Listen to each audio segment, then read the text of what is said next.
everybody, welcome to Wild Boy Movies, the place to talk movies.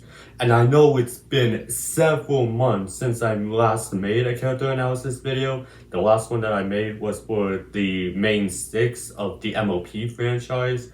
And well, I'm going to be continuing on with character analysis, at least for now.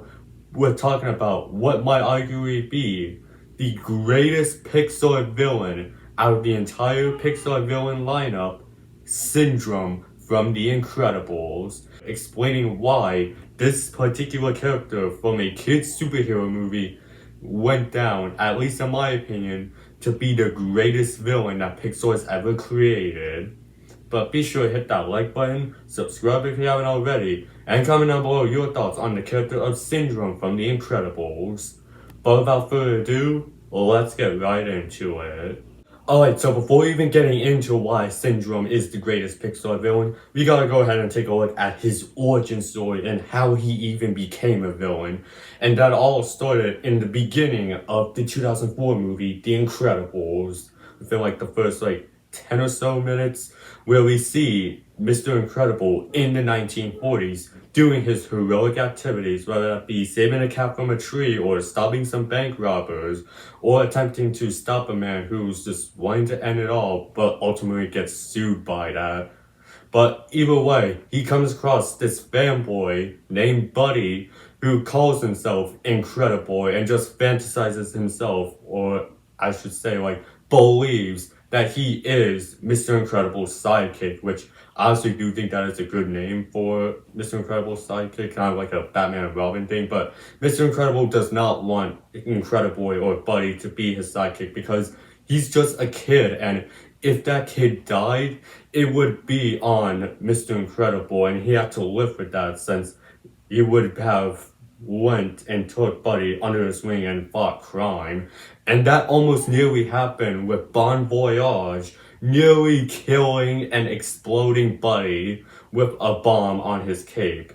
And that kind of was the last straw. He just decided in that moment he no longer likes Mr. Incredible and is on the path of villainy. And that's really eventually leading to halfway into the movie where he see him fully as the villain of Syndrome.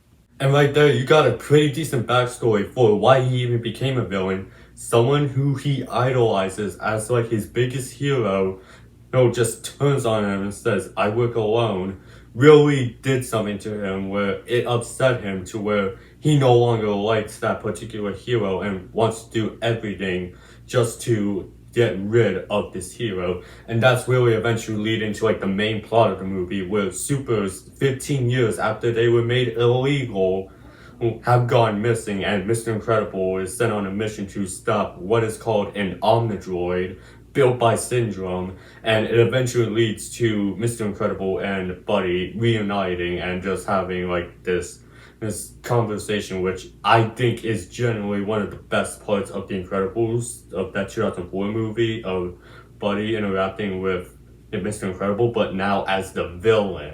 And in fact, let's just get into it. This guy, Syndrome, murdered a dozen or more than a dozen different superheroes. And that all is just in spite of Mr. Incredible telling him to go home and let himself take care of all the heroic acts. That really triggered something in Buddy to kill all of these different heroes through the Omnidroids, where every time a superhero manages to destroy an Omnidroid, Syndrome goes ahead and makes some modifications to where the Omnidroid during the second battle would end up killing that superhero.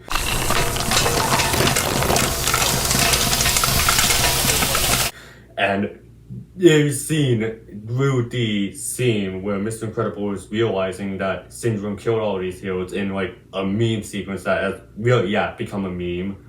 We've seen that he's killed over a dozen, or at least a dozen different superheroes just to improve on his Omnidroid, leading to his master plan, which his master plan in this movie is to pretend to be a superhero, fight this Omnidroid, and then once he becomes a hero and is beloved, he'll go ahead and retire and sell off all of his technology so that way everyone can be superheroes.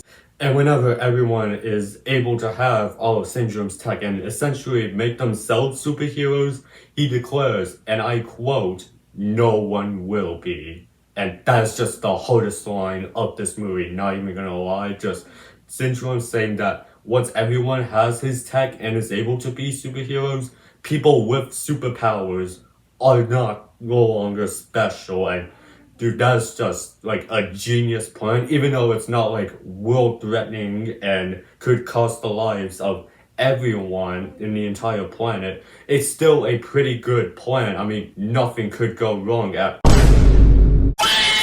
Well, Oh yeah, I forgot to mention the Omnidroids that Syndrome makes adapt to each of the heroes that they're fighting, and the Omnidroid was like, "Hey, this remote device is the one that is holding me back.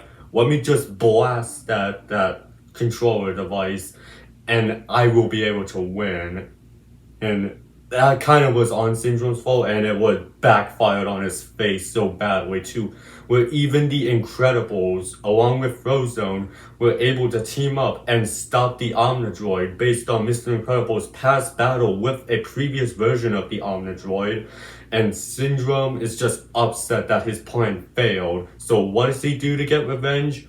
Break into the Paul's residence, Mr. Incredible's home, and tries to kidnap Jack into hoping to turn him into his sidekick, which ultimately goes wrong whenever Jack just goes up into flames and turns into metal or a demon monster, which eventually leads to Syndrome's death. Yes, they actually go ahead and kill off Syndrome in a pretty gruesome way without showing any blood or gore, with Syndrome like being close to like the edge of like a jet fan or turbine, whatever you want to call it. But because he has a cape, and as Edna Mode once said, no capes, he gets sucked into that giant wind turbine fan, gets chopped into like a million pieces, I assume, since they cut away before we could see anything gruesome, and the plane just explodes. Yeah, they basically went ahead, and if this was R-rated, we'd see a lot of blood, we see a lot of gore, but since this is a kid-friendly version and a kid-friendly movie, they went ahead and just cut before we see what we could have thought would happen if it was R-rated. But really, another thing that really makes Syndrome such a memorable villain, and honestly the greatest, is also because of his voice acting done by Jason Lee. I honestly think that he does an amazing job as the character of Syndrome. I'll elaborate more whenever I eventually go ahead and review The Incredibles, so stay tuned for that whenever I decide to make that video.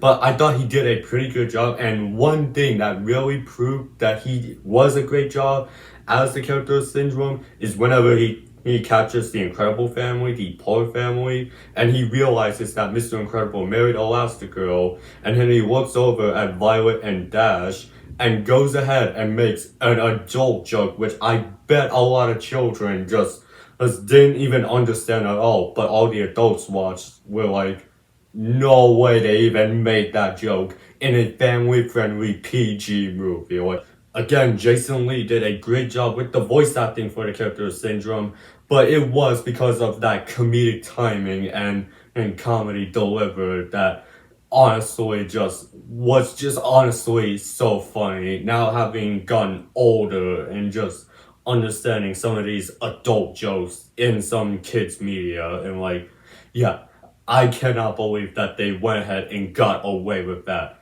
in a PG movie that is even meant for children. But regardless, that is really my general thoughts on the character of Syndrome and why I think he generally is the best villain that Pixar has went ahead and created.